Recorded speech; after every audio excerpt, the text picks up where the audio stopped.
On a généré 300 000 € en 14 jours avec une seule boutique e-commerce. Et dans cette vidéo, je vais vous dévoiler la stratégie de A à Z, notamment avec la publicité Facebook qui nous a permis d'atteindre ce genre de chiffres. Donc accrochez-vous, c'est parti.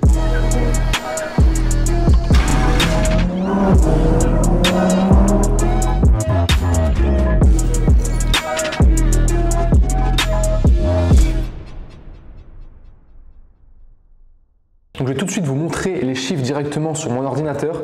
Les 300 000 € ont été générés sur une période de 14 jours et c'est assez récent vu que ça a été fait du 30 janvier 2024. Je vais vous montrer ici jusqu'au 13 février à peu près. Et ici, vous voyez, on est sur un total de 306 000 € avec un taux de conversion qui est pas mal du tout, 3,34%. 4 314 commandes et un panier moyen assez élevé d'une valeur de 71 €. Donc je vais vous expliquer la stratégie qui a été mise en place au niveau de Facebook Ads. On va voir d'abord le testing des publicités, l'analyse et comment on a pu prendre les décisions ensuite pour pouvoir scaler les publicités ici. Et évidemment, je vous montrerai également la phase de scaling avec toute la stratégie qui a été mise en place. Alors il faut savoir que cette boutique tourne déjà depuis un moment. Si je vous montre les mois précédents, je vais remonter jusqu'à octobre 2023, jusqu'aujourd'hui où je tourne la vidéo, donc le 15 février. Vous voyez qu'on est à 1 885 000 € générés sur cette boutique. Il y a eu une période de chute ici, forcément le temps des fêtes, même si ça continue à bien. On a vu que sur le mois de janvier, on était quand même à 107 000 € générés. Avant de continuer, juste un truc très important, n'oubliez pas de liker la vidéo pour montrer que vous me soutenez et que vous kiffez le genre de contenu que je vous propose. N'hésitez pas à commenter également pour poser vos différentes questions, j'y répondrai personnellement. Et également, si vous me découvrez sur cette vidéo, n'hésitez pas à vous abonner pour ne pas manquer les prochaines vidéos. Étape numéro 1, on va voir ensemble la phase de testing. Ce qu'il faut comprendre avec cette boutique, c'est que durant tout le mois de janvier, elle était en rythme de croisière. Elle tournait à peu près à 3 000 € par jour. Ce qui fait qu'il y a eu un peu plus de 100 000 € générés sur le mois de janvier. Et l'idée ici, c'était de pouvoir scaler vraiment fortement sur les 2 premières semaines de février. Pourquoi? Tout simplement parce qu'il y a la Saint-Valentin. En général, c'est dans les périodes de fête où on fait le plus de ventes. Notamment, il y a eu la phase de Noël où on a quasiment généré 1 million € en l'espace de 30 jours. Et donc, on a dû mettre en place une nouvelle phase de testing en testant des nouveaux produits, en testant des nouvelles publicités avant de pouvoir scaler. Donc maintenant, je vais vous donner les meilleurs conseils, même si vous démarrez de zéro, même si vous voulez lancer un nouveau testing sur un nouveau produit, comment nous on a fait au départ sur cette boutique et comment vous allez pouvoir faire la même chose. Première chose, avant de s'attarder sur Facebook, très important, votre produit a un rôle primordial. Je vais vous citer quelques critères qu'on a pris en compte et qu'on prend en compte encore aujourd'hui quand on lance de nouveaux produits. Première chose, il faut que vous ayez une grosse marge. Pour pouvoir atteindre des chiffres aussi gros, on parle de journées à plus de 30 000 €, il faut que vous ayez une marge élevée parce que qui dit chiffre d'affaires de 30 000 € dit grosses dépenses publicitaires. Et quand vous commencez à dépenser plusieurs milliers, voire même dizaines de milliers d'euros par jour en publicité, forcément, le retour sur investissement va avoir tendance à chuter. Donc la marge est importante, sinon vous n'arriverez pas à scaler. Deuxième chose, il vous faut un produit qui ait un marché suffisamment large que vous allez pouvoir scaler et que vous savez qu'il vend déjà. C'est le cas pour le produit qu'on a scalé ici. Et je vous conseille d'avoir un produit qui apporte énormément de valeur. On oublie un peu cet aspect. Des fois, on est trop sur les chiffres, sur les statistiques des produits, mais on oublie vraiment le rôle principal du produit. Notre produit a une valeur très très forte pour les clients et c'est ce qui fait que ça fonctionne. Ensuite, la meilleure stratégie en termes de produits que je peux vous conseiller quand vous démarrez, c'est de ne pas aller chercher la nouvelle pépite ou le nouveau produit tendance que personne n'a jamais vu. C'est de regarder ce qui se fait sur d'autres marchés, donc dans d'autres pays, et de le lancer ensuite dans un pays où ça a été peu exploité, voire pas du tout exploité. Dans le cas précis, ici, c'était un produit qui cartonnait aux États-Unis, qu'on a décidé de prendre et de lancer en France. Donc une fois que vous avez sélectionné votre produit, vous avez fait votre boutique, maintenant ce qui va être important, c'est de faire ces publicités. Pour un testing, vous pouvez faire 3 à 4 publicités, ça sera suffisant. Au départ, si vous ne voulez pas vous prendre la tête, vous reprenez du contenu existant et donc c'est important déjà quand vous allez sélectionner le produit de vérifier qu'il y a du contenu existant sur ce produit. Nous en l'occurrence, c'était le cas, il y avait déjà pas mal de vidéos, notamment des vidéos UGC qui tournaient aux États-Unis, qu'on a pu reprendre pour pouvoir ensuite les lancer sur le marché français. Et je vous déconseille de copier directement vos concurrents, mais vous pouvez reprendre des morceaux de vidéo et refaire un montage par-dessus en ajoutant des sous-titres, une voix off. Même vous pouvez ajouter des plans, incruster des nouveaux plans à l'intérieur pour vous démarquer. Le mieux, c'est d'avoir des vidéos originales. Pour faire ça, vous avez plusieurs stratégies possibles. La première, ça va être de contacter des créateurs sur les réseaux, donc des influenceurs, qui n'ont pas forcément une grosse communauté, mais des gens qui ont l'habitude de créer du contenu sur les plateformes style Instagram ou TikTok. Et ensuite, vous allez leur envoyer le produit gratuitement. Et en échange de ce produit, vous allez leur demander tout simplement une, voire plusieurs vidéos. Nous, on a de la chance d'avoir un produit qui a vraiment plu en fait aux gens à qui on l'a envoyé, ce qui fait qu'en fait, ils nous ont fait plusieurs vidéos de même sans forcément qu'on demande. Vous pouvez leur envoyer des scripts également si vous voulez avoir certains angles marketing dans vos vidéos précis. Ça vous coûtera juste le coût du produit plus l'envoi chez le créateur. Deuxième stratégie, c'est de les faire vous-même. Donc vous commandez vous-même le produit et vous faites vous-même vos vidéos UGC. Essayez de faire toujours au moins 3 publicités pour votre testing. Ça va permettre de comparer et de tester aussi différents angles marketing. Ensuite, en termes de stratégie pure au niveau de Facebook, c'est très simple. Une campagne CBO, donc le budget au niveau de la campagne, à 100 € par jour, voire 200 € par jour. 200 € par jour uniquement si votre produit est au-dessus de 60 €. En fait, il faudra dépenser un peu plus si votre produit coûte plus cher, tout simplement parce que forcément les coûts par achat seront plus élevés. Dans cette campagne, vous mettez un ad set, donc un ensemble de publicités avec un ciblage le plus large possible. Et à l'intérieur de cet ensemble de publicités, vous mettez vos 3 à 4 publicités. Et ensuite, vous laissez tourner vos publicités pendant 2 jours. Et à ce moment-là, on peut faire un premier bilan pour voir si le testing est concluant ou pas. Deuxième étape, au bout de 48 heures, on va rentrer dans la phase d'analyse et de prise de décision. L'idée, c'est de regarder les KPI, les indicateurs, les chiffres, pour voir si notre testing est validé, si on peut passer à la phase de scaling ou s'il faut retester de nouvelles publicités parce que ça n'a pas fonctionné ou tout simplement passer à un autre produit. Donc nous, dans l'idée ici, il faut savoir que c'est une boutique qui tournait déjà. On a simplement lancé des nouveaux produits sur une boutique existante et on avait donc plusieurs produits à tester sur lesquels on a testé également plusieurs publicités. Sur le testing, on avait entre 2 à 3 publicités par produit. Donc l'idée, c'était qu'on a lancé les nouvelles campagnes, comme je vous l'ai expliqué juste avant, sur ces nouveaux produits avec les nouvelles publicités qu'on a créées donc au format UGC. Et ensuite, on a analysé les statistiques. La première statistique importante à regarder, c'est votre ROAS. En gros, c'est votre retour sur investissement. Vous avez calculé un ROAS minimum qui vous dit en fait à partir de quel moment vous êtes rentable.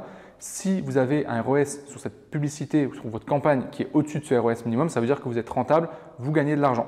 Donc, dans ce cas de figure, c'est plutôt bon signe. Vous allez potentiellement pouvoir passer à la phase de scaling. La deuxième stat à regarder, ça va être le CTR, donc le taux de clic. L'idée, ça va être de voir quelle publicité fonctionne le mieux, sur quelle pub les gens cliquent le plus. Il y a aussi d'autres statistiques que vous pouvez regarder qui peuvent également vous aider dans votre prise de décision. On a le CPM, c'est le coût que vous allez payer pour 1000 impressions sur Facebook. En général, on essaie d'être quand même en dessous de 10 € sur le marché français. Si vous êtes au-dessus, ça veut dire que vous payez un peu cher votre publicité. Si vous êtes rentable, il n'y a pas de problème. Si vous n'êtes pas rentable, il faudra certainement retester des nouvelles publicités. Vous pouvez regarder aussi le coût par ajout au panier. Ça vous montre vraiment si les gens sont intéressés par votre produit.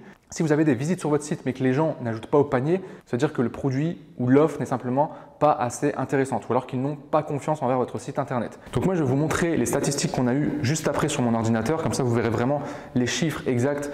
Donc de notre côté, le testing a été validé sur plusieurs campagnes qui ont été rentable. L'idée après, c'était de rentrer tout doucement dans cette phase de scaling pour monter petit à petit pour pouvoir atteindre des journées à plus de 30 000 €.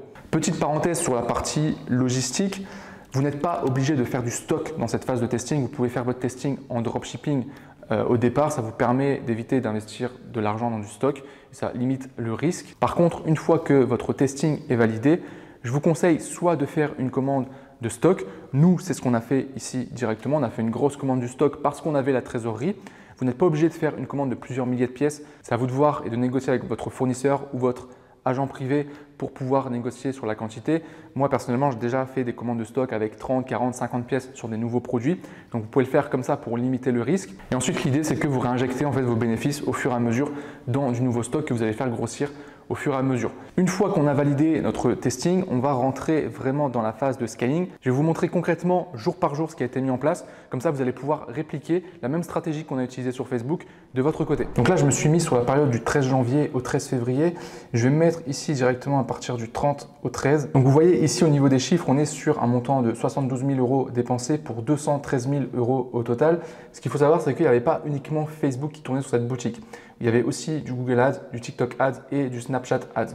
Donc il y a à peu près eu 80 000 € générés sur ces 3 autres plateformes. Mais ce qui est important de comprendre ici, c'est que en fait, sans Facebook, ça n'aurait pas fonctionné. Pourquoi? Parce que tout ce qu'il y a eu sur Google, Snapchat, TikTok, ça a été en fait du retargeting. C'est parce que les gens ont vu d'abord les publicités sur Facebook et ensuite ils ont été tapés directement sur Google le nom de la boutique ou le nom du produit. Et ensuite, ils ont vu la pub sur Google, principalement du Google Shopping. Et à ce moment-là, ils ont acheté. Donc sur cette boutique, il y a une vraie synergie entre les différents canaux publicitaires. Si vous démarrez, je vous conseille de vous concentrer uniquement sur une seule source de trafic. Honnêtement, la meilleure selon moi, c'est Facebook Ads. Et ensuite, une fois que ça tourne, là, vous pourrez rajouter du Google, du TikTok, du Snapchat, même des influenceurs si vous le souhaitez. Donc ça, c'est vraiment sur les 14 jours. Je vais quand même revenir à partir du 13 janvier pour que vous puissiez voir. Je vais vous mettre à la semaine. Donc, on va prendre du 14 au 21 au départ. et je vais vous expliquer en fait la stratégie qui a été mise en place. Hop, je vais trier simplement par montant dépensé et vous voyez ici qu'il y a beaucoup de campagnes. Ce qui est vraiment important quand vous faites du Facebook Ads et que vous voulez scaler, c'est de renouveler continuellement les publicités. Sur cette boutique en particulier, on lançait des nouvelles vagues de publicité tous les 3 jours. Donc on a un process qui est mis en place avec des équipes qui nous permet de pouvoir envoyer beaucoup de contenu, beaucoup de publicité, notamment via des UGC. On envoie à des influenceurs, à des créateurs qui nous font plusieurs vidéos. Ensuite, on a un monteur qui va prendre ces vidéos et qui va en faire plusieurs montages avec des hooks, des accroches différentes. Il va modifier un petit peu les plans et on va pouvoir comme ça envoyer tous les 3 jours des nouvelles publicités. Donc sur cette boutique, je vous l'ai dit, il y a plusieurs produits. Donc on va tester plusieurs produits. À chaque fois, le principe est le même. Dès qu'on veut tester un nouveau produit ou alors une nouvelle publicité sur un produit, on va lancer une nouvelle campagne en CBO comme je vous l'ai dit, avec un budget de 30 à 50 euros quotidien. On ne va pas faire plus, il n'y a pas besoin au départ quand vous testez vos nouvelles publicités. Donc par exemple, si je prends la première ici, celle qui a le plus dépensé, vous voyez 754 euros sur la semaine. Vous avez la campagne donc, qui correspond à un produit, c'est la vague numéro 3. Dans cette campagne, vous avez un ad set large, donc vraiment sans ciblage, super large. Et dans cet ad set, on a lancé 3 publicités. Et vous voyez là, en l'occurrence, qu'il y a vraiment une vidéo qui s'est démarquée par rapport aux autres. Tout le budget d'ailleurs a été dépensé sur celle-ci. Donc le principe, c'est que tous les 3 jours, on va lancer des nouvelles vagues sur différents produits. On va ensuite analyser le ROS. Par exemple, sur celui-ci, il était très très bon. On est à 2,99 de ROS. C'est pour ça d'ailleurs qu'on a dépensé le plus sur celle-ci parce que c'était la plus rentable à cette période.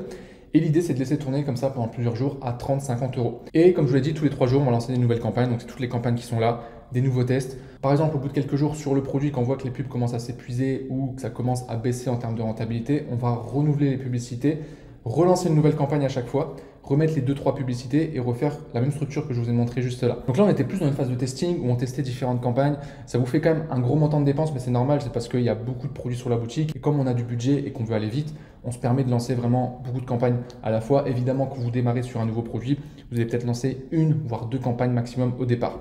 Donc l'idée, c'était de laisser tourner ces publicités pendant plusieurs jours. Vous voyez qu'on a dépensé 4 000 euros au total, enfin 4 300 euros pour 8 500 euros de vente, un ROS de 1,96. Ensuite, je vous montre la semaine d'après, donc du 21 au 28 janvier. La campagne qui est restée la plus rentable, c'est toujours la même ici, la première que je vous ai déjà montrée juste avant. Donc un ROS de 3, 1300 euros dépensés. Et vous voyez, on commence à augmenter un petit peu les budgets. On est passé de 4 300 euros sur la semaine à la semaine d'après à 7 000 euros de dépenses. Et le ROS a augmenté. Comment ça s'est fait? En fait, sur toutes les campagnes qu'on a testées, on a analysé les statistiques, on a coupé évidemment celles qui n'étaient pas rentables. Et celles qui sont rentables, on a commencé à augmenter les budgets petit à petit. C'est très important de le faire petit à petit à départ pour pas trop perturber l'algorithme. Mais en fait, ça va vraiment dépendre aussi du retour sur investissement que vous avez. Là, en l'occurrence, on était sur des retours sur investissement aux alentours de 3, ce qui est très bien, mais ce n'est pas non plus exceptionnel. Donc, en fait, on augmente le budget de 20% tous les 2-3 jours. Donc, c'est ce qui a été fait ici sur les campagnes rentables. C'est pour ça qu'il y a eu plus de dépenses, évidemment. Il y a aussi eu des nouvelles campagnes qu'on a lancées avec des nouvelles publicités aussi en parallèle. Et ensuite, ça va devenir très intéressant à partir du 30 janvier. Où sur cette journée, on a dépensé à peu près 1700 euros sur la publicité Facebook et on a le ROS qui reste très très bon et qui a même tendance à augmenter. Le 31, on passe à 2250 euros de dépenses, donc on continue à scaler tout simplement les campagnes rentables. On fait vraiment uniquement de l'augmentation de budget, c'est-à-dire qu'on ne va pas dupliquer, alors on le faisait avant, la duplication des campagnes qui fonctionnaient bien. Aujourd'hui, avec le CBO, c'est plus ce qui est optimal. Honnêtement, il vaut mieux garder la même campagne et augmenter le budget petit à petit à l'intérieur de cette campagne. Donc, on continue le scaling. 1er février, 3200 euros dépensés. Le 2 février, on est à 4200 euros. Le 3 février, 4600 euros. Donc, à chaque fois, on va augmenter de jour en jour le budget. Je vais vous montrer ici au 8 février, vous voyez 7500 euros dépensés. Donc là, on commence à avoir un scaling qui est quand même assez fort.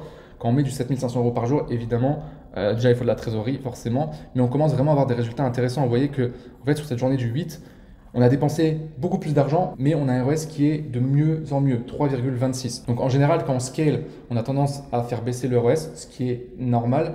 Mais là, dans le cas précis, comme on avait une vraie optimisation, déjà on a identifié un produit qui se démarquait par rapport aux autres produits qu'on testait. On a identifié aussi des publicités, des types de publicités qui fonctionnaient bien. On a décidé de répliquer ce type de publicité en faisant des variantes qui ressemblaient et de scaler dessus. Et vous voyez en fait les 4 premières campagnes que vous avez ici, c'est exactement le même produit avec à chaque fois des variantes et des nouvelles publicités différentes et on a des ROS vraiment très très intéressants. Ici 2,57, 3,08, 3,79, 3,65. Je vais d'ailleurs vous montrer sur Shopify également les journées. Si je prends par exemple la journée du 8 où on a dépensé 7 500 €, on a fait une journée à 31 000 €. Donc autant vous dire que c'est extrêmement rentable. Il y a également eu du budget qui a été mis sur Google Ads. Si d'ailleurs vous voulez que je vous fasse une vidéo sur la stratégie Google Ads sur cette boutique, dites-le moi en commentaire et je vous préparerai ça. Maintenant, je vais remettre une vue globale donc du 30 au 13 pour que vous voyez un petit peu l'évolution aussi au niveau des jours. Vous voyez ici vraiment le scaling qui se fait, hein. Ça se voit très nettement ici, avec des journées ici, des pics à 30 000 €. Après, ça a rechuté tout simplement parce que vraiment, il y avait un gros pic pour la Saint-Valentin. Et forcément, la Saint-Valentin, c'est le 14. Une fois que la Saint-Valentin rapproche, les gens arrêtent de commander. Et donc, on a pu vraiment scaler ce produit sur une période assez courte. Ici, les 300 000 €, c'est évidemment du chiffre d'affaires. En termes de bénéfices, on est à peu près à 20% net, ce qui fait à peu près 60 000 € de bénéfices. Et ça uniquement en 14 jours.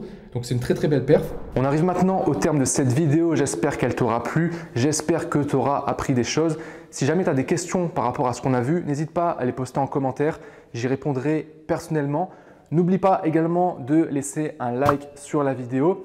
Et si tu veux aller plus loin, je t'ai préparé une masterclass 100% gratuite dans laquelle je te partage un plan d'action concret pour que tu puisses générer au minimum 3 000 € de bénéfices nets mensuels avec ton business e-commerce. C'est la même stratégie qu'on met en place qui nous a permis de générer plusieurs millions d'euros sur les dernières années. Je te laisse aller voir ça, c'est le premier lien en description. Sur ce, un grand merci à vous d'avoir regardé la vidéo jusqu'au bout. Je vous souhaite une très bonne journée et je vous dis à très bientôt. Ciao!